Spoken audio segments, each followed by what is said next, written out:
स्वागत है आपका इस वीडियो में। और इस वीडियो में हम लोग एक अच्छी प्रॉब्लम डिस्कस करेंगे। प्रॉब्लम समझिए पहले। 2 सेम लेंथ की रॉड हमने ली है, लेकिन एक ब्रास की है और एक स्टील की है। इक्वल क्रॉस सेक्शंस हैं, एंड टू एंड हमने इनको जोड़ दिया। Supported between 2 rigid vertical walls. Initially the rod are unstrained, यानी शुरू में किसी भी तरीके का कोई स्ट्रेन नहीं है। If temperature of the system is raised by delta T, find the displacement of the junction. इस जंक्शन का डिस्प्लेसमेंट आपको बताना है। Coefficient of linear expansions are given, brass के लिए, स्टील के लिए, and Young modulus of elasticity भी गिवन है। ये प्रॉब्लम थर्मल एक्सपेंशन और इलास्टिसिटी दोनों के कॉन्सेप्ट्स को मिलाकर बनाया गया है। यानी आपको बेसिक फार्मूले पता होने चाहिए, यंग मॉडुलस का, थर्मल एक्सपेंशन का, लीनियर थर्मल एक्सपेंशन का, अल्फा क्या होता है इसके बारे में पता होना चाहिए, तब आप इस प्रॉब्लम को आगे समझ पाएंगे। ठीक है, एडवांस प्रॉब्लम है, देखते हैं कैसे अपन ऐसी प्रॉब्लम को हैंडल करेंगे। देखिए, इस प्रॉब्लम को समझने से पहले अपन एक बेसिक कॉन्सेप्ट को सबसे पहले समझते हैं, जिसका कि इसमें यूज होगा। ठीक है, उसको अपन समझते हैं, फिर अपन इस प्रॉब्लम के सॉल्यूशन पर आते हैं। बेसिक कॉन्सेप्ट क्या है, थोड़ी देर के लिए आप ऐसे एज्यूम करिए कि मान लीजिए हमारे पास एक रॉड है जिसकी लेंथ हमने मान ली L0 है। ठीक है, और सोचकर देखिए, अगर हम इस रॉड का टेम्परेचर बढ़ाना शुरू कर दें तो ये रॉड क्या करेगी, एलोंगेट होगी। कितना एलोंगेट हो जाएगी, कितना लेंथ इसकी बढ़ जाएगी, नई जो लेंथ आएगी उसमें एलोंगेशन कितना आएगा, वो एलोंगेशन आएगा delta L is equal to initial length alpha delta T. Alpha यहाँ पर लीनियर थर्मल कॉफिशिएंट है। ठीक है, लीनियर थर्मल एक्सपेंशन वाला कॉफिशिएंट है ये। तो ऐसा अपन थर्मल कॉफिशिएंट के कॉन्सेप्ट में पढ़ चुके हैं। लेकिन सोच कर देखिए, अगर मैं इसी रॉड को 2 वॉल के बीच रिजिड कर दूं और फिर टेम्परेचर बढ़ाऊं, फिर टेम्परेचर राइज करूं, तो ये रॉड हमारी एक्सपेंड होना चाहती है, इसके मॉलिक्यूल्स दूर जाना चाहते हैं, या मैं कह सकता हूं कि इसके जो क्रॉस सेक्शन है वो एक दूसरे से सेपरेट होना चाहते हैं due to increment in the temperature. But आपने इसको कंस्ट्रेंट कर रखा है, मजबूर कर रखा है कि इसके क्रॉस सेक्शन एक दूसरे से दूर नहीं जा सकते। तो ऐसा जब होगा, जब आप इसको रिजिड कर देंगे, तो इसके क्रॉस सेक्शन जो कि नेचुरली एक दूसरे से दूर जाना चाहते हैं हीट की वजह से, टेम्परेचर बढ़ाने की वजह से, आप वो नेचुरल इवेंट होने नहीं दे रहे, तो इनके क्रॉस सेक्शन के बीच में एक फोर्स डेवलप होगा जो कि इस दीवार को भी लगाएगा ऐसे फोर्स। तो अगर क्रॉस सेक्शन के बीच फोर्स डेवलप हो गया तो मैं उस फोर्स को रीस्टोरिंग फोर्स कह सकता हूँ, और मैं कहूँगा इस पूरे रॉड में स्ट्रेस डेवलप हो गया, जिसका नाम अपन क्या देते हैं, थर्मल स्ट्रेस। क्या बोलते हैं अपन उस स्ट्रेस को, थर्मल स्ट्रेस। ठीक है, तो यहाँ थर्मल स्ट्रेस डेवलप होगा। लेकिन सोचकर देखिए, अगर इसी केस में मैं आपसे कहूं कि स्ट्रेन कितना आया वो कैलकुलेट करूं, तो सर स्ट्रेन तो हमने कुछ पढ़ा था ऐसा। स्ट्रेन क्या था, change in length, change in length upon original length, यही तो पढ़ा था आपने। ओरिजिनल लेंथ है ना, जो भी उसकी ओरिजिनल लेंथ है। सर यहाँ पे लेंथ में तो चेंज ही नहीं हो रहा, आप तो लेंथ में चेंज होने ही नहीं दे रहे, तो क्या स्ट्रेन 0 आ जाएगा इस केस में? नहीं भाई, अगर स्ट्रेन को 0 कर दोगे तो आपने फार्मूला क्या पढ़ा होता, y is equal to stress upon strain पढ़ा होता है, ऐसा है ना। इसको अगर आपने 0 कर दिया, इधर प्रोडक्ट कर दिया, तो स्ट्रेस भी क्या हो जाएगा, 0। लेकिन स्ट्रेस तो डेवलप हो रहा है, तो यहाँ स्ट्रेन दिख जरूर नहीं रहा है, लेकिन स्ट्रेन है। वो स्ट्रेन कैसे लिखेंगे, तो उस स्ट्रेन को लिखने का तरीका क्या है उसको समझना सबसे पहले, फिर इसके बाद में इस प्रॉब्लम के सॉल्यूशन पर आएंगे।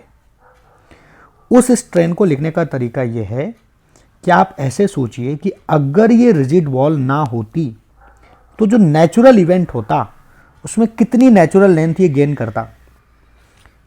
तो आंसर है, ये नेचुरल लेंथ गेन करता है। L0 तो था ही, और टेम्परेचर बढ़ने की वजह से भी लेंथ बढ़ती, तो इसकी लेंथ हो जाती है L0 अल्फा डेल्टा टी, यानी L0 plus L0 alpha delta T, ये नेचुरल लेंथ होती इसकी। लेकिन ये तो नेचुरल लेंथ होती अगर ये इवेंट होता, है ना। लेकिन आपने तो इसको मजबूर कर रखा है, तो इसकी कंस्ट्रेंट पे जो लेंथ है, यानी कंस्ट्रेंट लेंथ है, जो मजबूर लेंथ है, वो कंस्ट्रेंट लेंथ आपको देखनी है। कंस्ट्रेंट लेंथ कितनी है अभी? L0 है। तो आप जो स्ट्रेन लिखते हैं, स्ट्रेन का फार्मूला क्या है जरा बताइए? स्ट्रेन का फार्मूला है चेंज इन लेंथ। तो इसमें जो चेंज इन लेंथ आप लिखें ऊपर, ये चेंज इन लेंथ दरअसल इन दोनों लेंथ का डिफरेंस लिखें, कि अगर इवेंट होता तो ये नेचुरल लेंथ गेन करता, लेकिन अभी जो लेंथ गेन कर रहा है वो ये गेन कर रहा है। यानी चेंज इन लेंथ में लिखने का जो तरीका है वो ये है कि अगर फैलने देते तो इतना फैलता, नहीं फैलने दिया तो इतना है, तो इनका डिफरेंस कितना? वही डिफरेंस ही तो चेंज कर रहे हैं अपन। जो चेंज होना चाहता है और आप होने नहीं दे रहे, वही आपको चेंज इन लेंथ यहां पे डालनी है।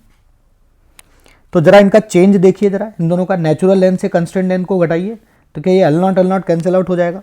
क्या बचेगा ऊपर? ऊपर बचेगा L0 अल्फा डेल्टा टी। और अपॉन में आप क्या लिखते थे? Natural length.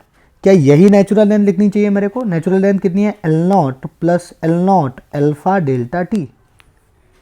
एक्चुअल स्ट्रेन ऐसे लिखते हैं, लेकिन सर हमने तो बुक्स में कुछ और पढ़ा है, उसमें तो ऐसा कुछ टर्म नीचे आता नहीं था। ध्यान से सुनना, देखो अल्फा जो क्वांटिटी है ना, वो बहुत छोटी क्वांटिटी होती है, 10⁻³ 10⁻⁴ ऐसे दिया जाता है जनरली। तो अगर ये अल्फा बहुत छोटी क्वांटिटी है तो ये पूरा का पूरा टर्म बहुत छोटा होगा, और अगर ये टर्म बहुत छोटा होगा तो क्या अपन इस टर्म को इग्नोर कर सकते हैं? क्योंकि एक तो छोटा टर्म है और आपने उसको ऐड ऑन करा है, जोड़ा है। तो अगर हम इस टर्म को इग्नोर कर दें, इस वाले टर्म को, तो ये देखो नीचे केवल क्या बचेगा अपने पास? नीचे केवल अपने पास बचेगा L0, और फिर ये L0 कैंसिल आउट हो जाएगा, और फाइनली अपने पास जो रिजल्ट आने वाला है वो कैसा आने वाला है जरा देखो। इसको तो अपन ने इग्नोर कर दिया, तो इसको मिटा देते हैं यहाँ से, ये देखो। और फिर L0 कैंसिल आउट हो गया, तो क्या आ गया मेरे पास? मेरे पास आ गया अल्फा डेल्टा टी।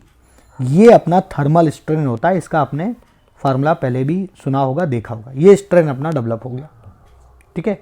किसके बराबर हुआ? Alpha delta T.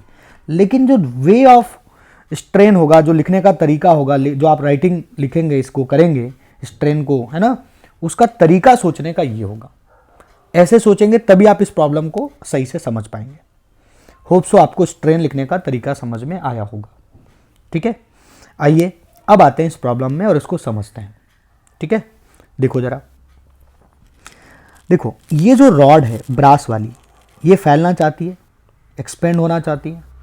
स्टील वाली रॉड भी फैलना चाहती है, लेकिन इधर हैं दीवारें, ये जो इधर वॉल्स हैं ये मजबूर है, ये रिजिड है, ये फैलने नहीं देंगी। आप ऐसे मानिए कि दो लोग हैं बीच में ऐसे, और दोनों अपनी लेंथ को बढ़ाना चाहते हैं, लेकिन इधर से मजबूर है, इधर कुछ नहीं हो सकता भाई। तो क्या ये जो जंक्शन है यहां एक दूसरे को दबाने का प्रयास करेंगे? ये रिजिड नहीं है। रिजिड होगा, स्टील की रॉड एक्सपेंड कर सकती है, कंप्रेस हो सकती है, तभी तो उसका यंग मॉडुलस और आपको कोफिशिएंट ऑफ एक्सपेंशन वगैरह दिया गया है। तो ये जो जंक्शन है, लड़ाई जंक्शन पर जारी रहेगी। ये ब्रास ऐसे खुलना चाहता है, स्टील ऐसे खुलना चाहता है, तो यहां जंक्शन पर लड़ाई होगी।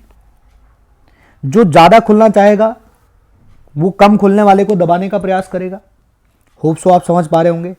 इधर रिजिड है, इधर रिजिड है, लेकिन यहां रिजिड नहीं है। तो देखो मैं इसको रीड्रॉ कर लेता हूं समझाने के लिए, ठीक है। ये अरेंजमेंट बना रहा हूं मैं। ये बीचों बीच में अपना जंक्शन है, इधर उधर हमने वॉल्स लगा रखी हैं और इसको हमने क्या कर रखा है? रिजिड।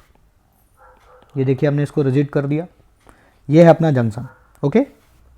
अब मेरे को बताइए, ये लेंथ अपन ले लेते हैं L0, ये लेंथ अपन ले लेते हैं L0, ठीक है, जो कि गिवन है क्वेश्चन में। ये अपना ब्रास है, ये अपना स्टील है। अब थोड़ा सोच के देखिए, लड़ाई चल रही है इस जंक्शन पे। जैसे ही आपने इसको हीटअप किया होगा, इस जंक्शन के साथ क्या हुआ होगा? जरा जंक्शन के बारे में सोचिए।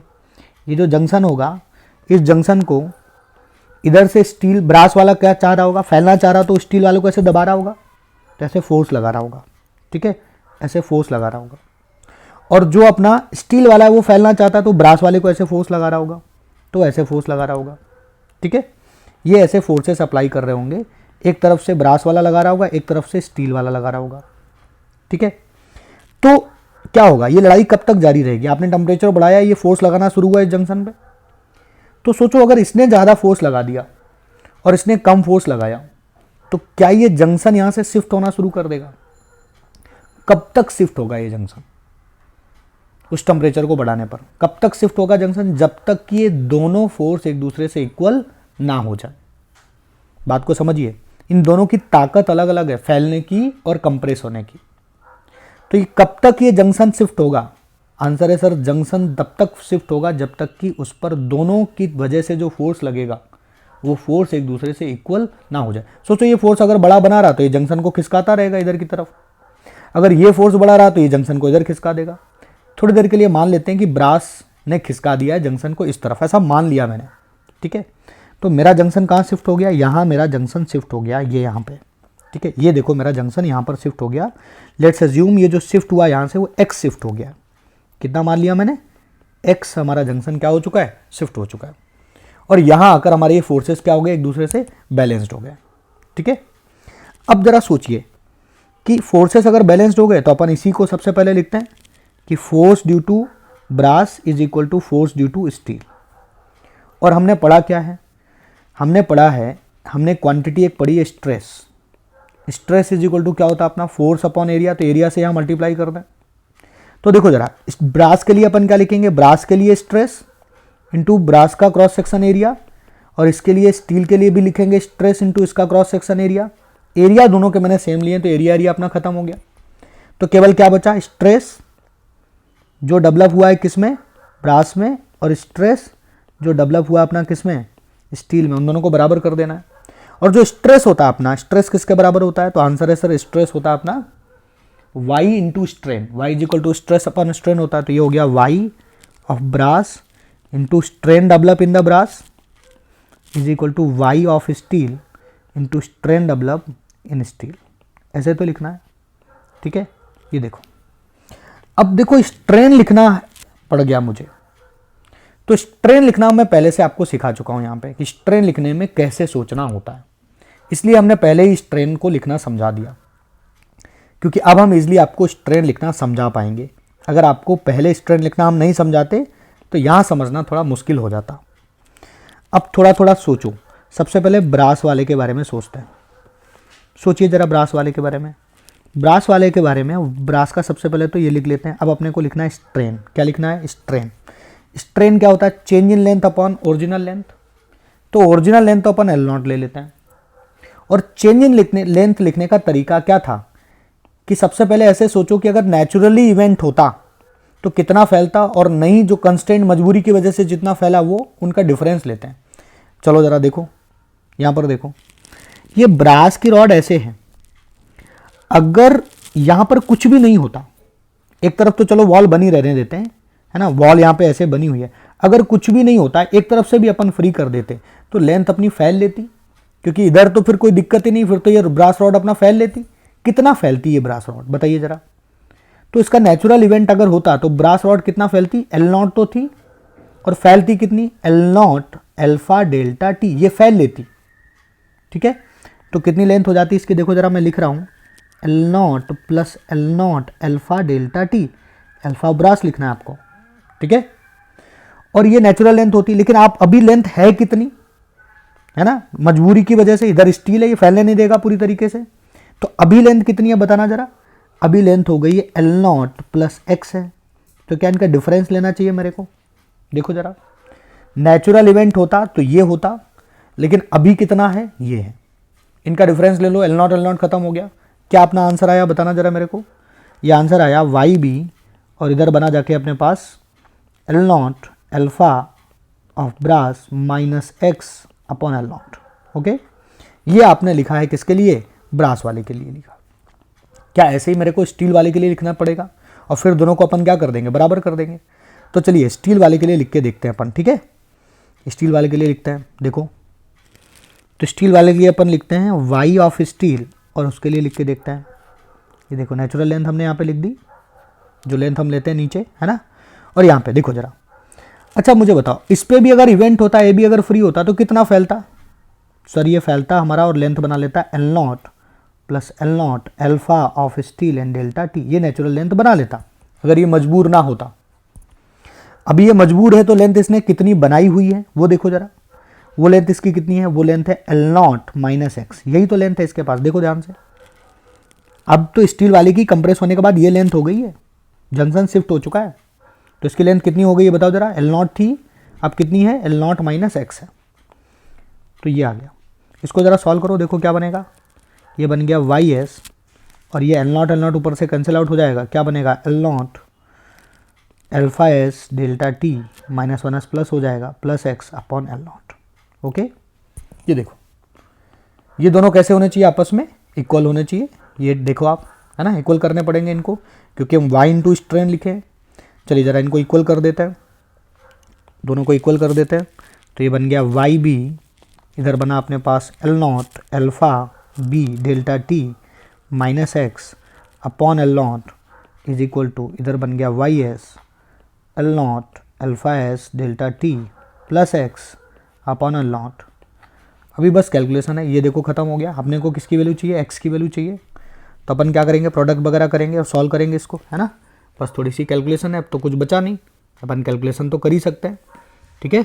तो कैलकुलेशन करेंगे जब आप इसको, तो आपको जो एक्स की वैल्यू मिलने वाली है कैलकुलेट करने पर, वो कितने मिलने वाली है उसको ज़रा देख लें। कैलकुलेट जब आप करेंगे तो आपको एक्स की वैल्यू मिलेगी, मैं कैलकुलेशन नहीं कर रहा, आप कर लीजिएगा इसको। एक्स की वैल्यू मिलेगी L0 delta T under bracket Y B alpha B, ठीक है, माइनस ये वैल्यू आपको मिलेगी Y S minus alpha S upon Y B plus Y S. ये वैल्यू आपको मिलेगी जब आप इसको पूरा प्रॉपर वे में सॉल्व करेंगे, ठीक है। कैलकुलेशन करेंगे अपन तो और लेंथ वीडियो की बढ़ जाएगी, इसलिए आप थोड़ा सा कैलकुलेट कर लीजिएगा इसको, ये मिलेगा। अच्छा, इस रिजल्ट से अपन बहुत इंटरेस्टिंग फैक्ट भी निकाल सकते हैं। क्या इंटरेस्टिंग फैक्ट निकाल सकते हैं अपन इस रिजल्ट से? इस रिजल्ट को ध्यान से देखो, एक्स की वैल्यू जीरो कब होगी, एक्स की वैल्यू जीरो कब होगी, यानी ये शिफ्ट कब नहीं होगा। तो सर एक्स की वैल्यू अगर जीरो होगी तो पता है ये क्वांटिटी अगर आपस में बराबर हो जाए तो आंसर है सर एक्स की वैल्यू जीरो हो जाएगी। इसका मतलब अपने पास एक रिजल्ट मिल गया, एक अच्छी सी कंडीशन मिल गई। क्या अच्छी सी कंडीशन मिल गई, स्टार बना के अपन लिख लिए कि अगर वाई बी अल्फा बी की वैल्यू, यानी अगर यंग मॉडुलस और linear coefficient of thermal expansion अगर इनके प्रोडक्ट बराबर हों, तो ये रॉड जो अरेंजमेंट आपने बनाया है इसमें जो अपना जंक्शन है वो बिल्कुल भी शिफ्ट नहीं होगा। और देखो जरा, x की वैल्यू पॉजिटिव कब मिलेगी? पॉजिटिव मिलने का मतलब जो हमने माना था वो सही माना है। ये पॉजिटिव मिलने की प्रोबेबिलिटी कब आएगी? जब ये क्वांटिटी बड़ी होगी और ये क्वांटिटी छोटी होगी, तभी तो x पॉजिटिव मिलेगा। सोचो अगर ये क्वांटिटी बड़ी हो गई और ये क्वांटिटी छोटी हो गई तो x की वैल्यू कैसी हो गई? नेगेटिव। इसका मतलब हमने जो माना था वो हमने गलत मान लिया, हमारा इधर शिफ्ट नहीं होगा, हमारा शिफ्ट किधर होगा? इधर होगा, है ना। तो यहां पर अपना देखो कि अगर x की वैल्यू पॉजिटिव है, इसका मतलब Y B alpha B greater है किससे? वाई एस और अल्फा एस से, तभी अपना जो शिफ्ट होगा वो इस तरफ शिफ्ट होगा, ठीक है। और अगर x की वैल्यू अपनी नेगेटिव आ रही है, नेगेटिव आने का मतलब ये हुआ जाकर कि अपना जो वाई बी अल्फा बी है वो छोटा है और वाई एस अल्फा एस क्या है? अपना बड़ा है। तो अपना शिफ्ट किधर हो जाएगा? लेफ्ट की तरफ। तो किधर शिफ्ट होगा, शिफ्ट होगा भी कि नहीं होगा, क्या ये हम लोग इन रिजल्ट्स के थ्रू जा सकते हैं?